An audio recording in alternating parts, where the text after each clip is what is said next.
भारत का आध्यात्मिक गुरु गिरिराज हिमालय मात्र एक पर्वत श्रृंखला ही नहीं, बल्कि शस्य श्यामला भारत की गोद में पोषित और संरक्षित वैदिक संस्कृति की आदि स्फुरण भूमि है।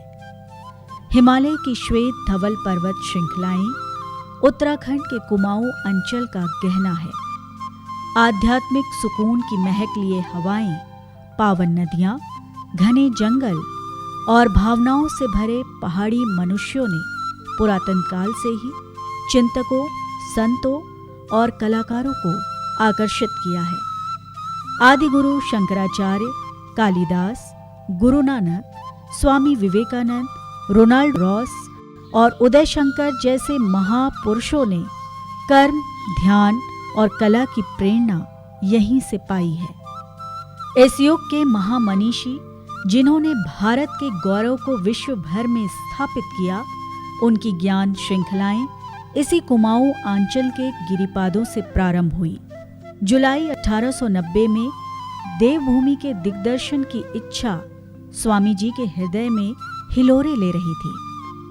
स्वामी विवेकानंद ने अपने जीवन काल में 4 बार कुमाऊं के विभिन्न स्थानों पर प्रवास किया और यहाँ परिव्राजक के तौर पर ज्ञानार्जन के कई पहलू उन्होंने बाद में उद्घाटित किए। अपनी पहली यात्रा में नीरव और स्वच्छंद मौन की अवस्था के मध्य स्वामी जी ने काठगोदाम से शिवालिक पर्वत की चढ़ाई चढ़ना प्रारंभ किया। दूधिया रंग में नहाई नदियां, झरनों की एकरस आवाज और इन सब को छूकर आने वाली स्फूर्तिदायी निर्मल नीरव पवन स्वामी जी की आंतरिक ध्यानावस्था को जागृत करने लगी और उनका हृदय नई स्फूर्ति और उमंग से भर गया। और इसी प्राकृतिक सुषमा की अवस्था में वे सरोवर नगरी नैनीताल पहुंचे। 6 दिन नैनीताल में रहने के पश्चात वो गुरु भाई स्वामी अखंडानंद के साथ अल्मोड़ा की राह में चलते हुए तीसरे दिन रात्रि विश्राम के लिए घाटी में स्थित कोसी और सोल नदी के तट पर काकड़ी घाट नामक एक रमणीक स्थान पर रुके, जो परम योगी संत सोमवारी गिरी महाराज की साधना स्थली रहा। मंदिर परिसर में स्थित पीपल वृक्ष के नीचे ध्यान करते हुए स्वामी विवेकानंद को एक अलौकिक सत्य का ज्ञान हुआ। देवभूमि उत्तराखंड के इस काकड़ी घाट नामक स्थान पर इस पीपल के पेड़ के नीचे उन्हें जो संज्ञान हुआ, यत् पिंडे तत् ब्रह्मांडे, जैसा हमारे उपनिषदों में लिखा हुआ है, वो इसका आधार है कि हमारा जीवन, हमारा मनुष्य का जीवन वैज्ञानिक रूप से जिस धरातल पर है, वो विश्व ब्रह्मांड में जो कुछ भी है वैज्ञानिक रूप से, उस सब का समीकरण एक ही है। काकड़ी घाट की दिव्य अनुभूति पाकर स्वामी जी अल्मोड़ा की ओर चल पड़े। सीधी चढ़ाई, भूख प्यास से व्याकुल स्वामी जी नगर से 3 किलोमीटर पूर्व पर स्थित करबला के पास एक कब्रिस्तान के निकट अर्धमूर्छित हो गए। तभी एक गरीब फकीर ने ककड़ी का रस स्वामी जी के मुंह में डाला तो उनके प्राणों में श्वास लौट आई। फिर स्वामी जी धीरे धीरे चंद राजाओं की राजधानी अल्मोड़ा पहुंचे, जहां उनके 2 गुरु भाई स्वामी शारदानंद और स्वामी कृपानंद, जो यहाँ पहले से ही तपस्यारत थे, श्रद्धा पूर्वक उनसे मिलने पहुंचे। उस वक्त के संपन्न और प्रतिष्ठित व्यक्तियों में लाला बद्री शाह ने स्वामी जी से अपने घर पर रुकने का अनुरोध किया और प्रेम श्रद्धा से उन्हें बाजार के मध्य स्थित भवन में ले गए। ये भवन रघुनाथ मंदिर के सामने खजांची मोहल्ले में ज्यों का त्यों विद्यमान है, जहां शाह परिवार ने एक धरोहर के रूप में उस कक्ष और सामानों को संरक्षित करके रखा है, जिसका उपयोग स्वामी जी ने किया था।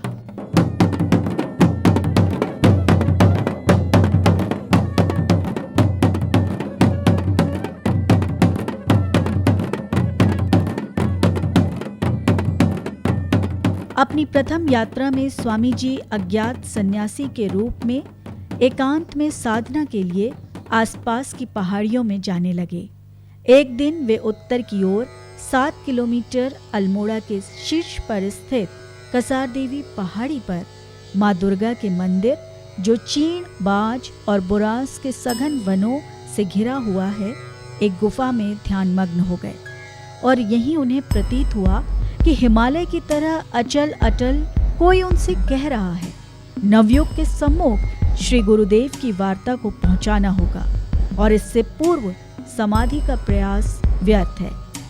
इस संकल्प में उत्साहित कर्मयुद्ध की घोषणा करते हुए वे अल्मोड़ा लौट आए और उन्होंने दुनिया के सामने सन्यासी का एक नया स्वरूप प्रस्तुत किया, जहां उनकी बहन की आत्महत्या का दुखद समाचार उनकी प्रतीक्षा कर रहा था। उसके बाद वे अल्मोड़ा छोड़ बद्री केदार की यात्रा पर निकल पड़े।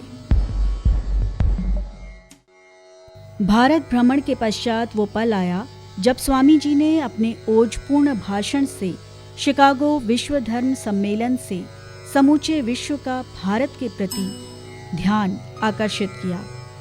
विदेश में रहते हुए भी वे हिमालय को भूल न सके। शिकागो धर्म सम्मेलन से लौटने के बाद देश के हर कोने में स्वामी विवेकानंद का लोगों ने जोरदार स्वागत किया। 6 मई सन 1897 को उन्होंने कलकत्ता से अल्मोड़ा के लिए प्रस्थान किया। 11 मई को वो अल्मोड़ा में पहुंचे। लोधिया स्थान से वर्तमान रघुनाथ मंदिर तक उनकी शोभा यात्रा निकाली गई।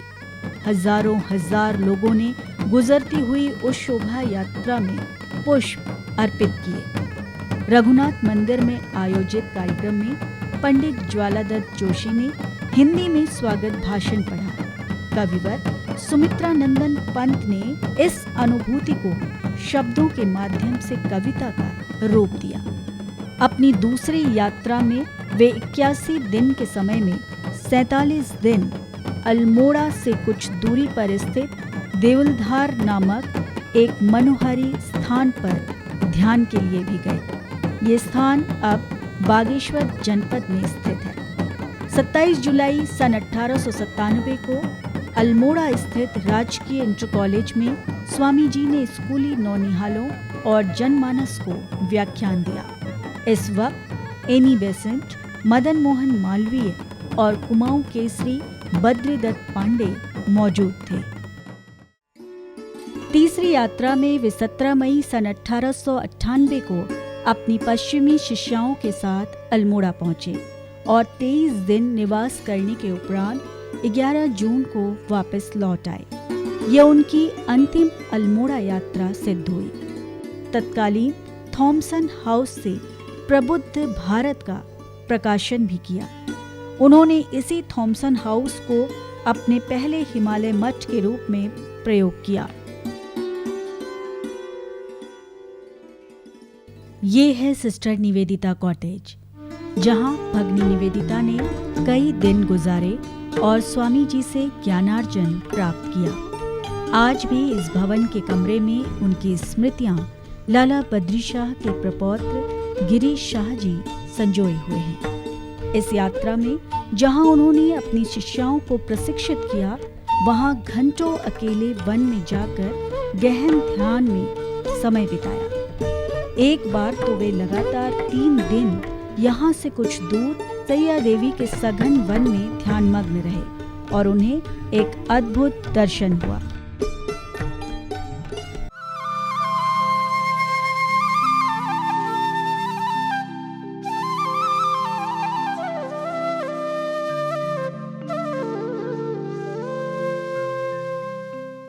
स्वामी विवेकानंद से जुड़े ये स्थान आज श्रद्धालुओं के लिए आकर्षण का केंद्र है। When I came here, I felt real power, very spiritual power here, vibrating. If someone lives here, you should realize or aware about that vibration, which we can get and we can utilize that power. We can live in the spiritual life more strongly and powerfully.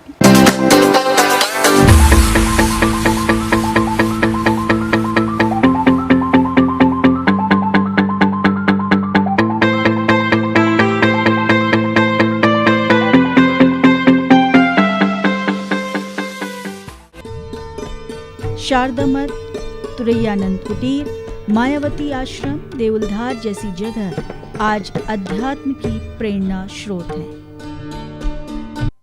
विश्वकल्याणदक्षाय Vivekananda सूरये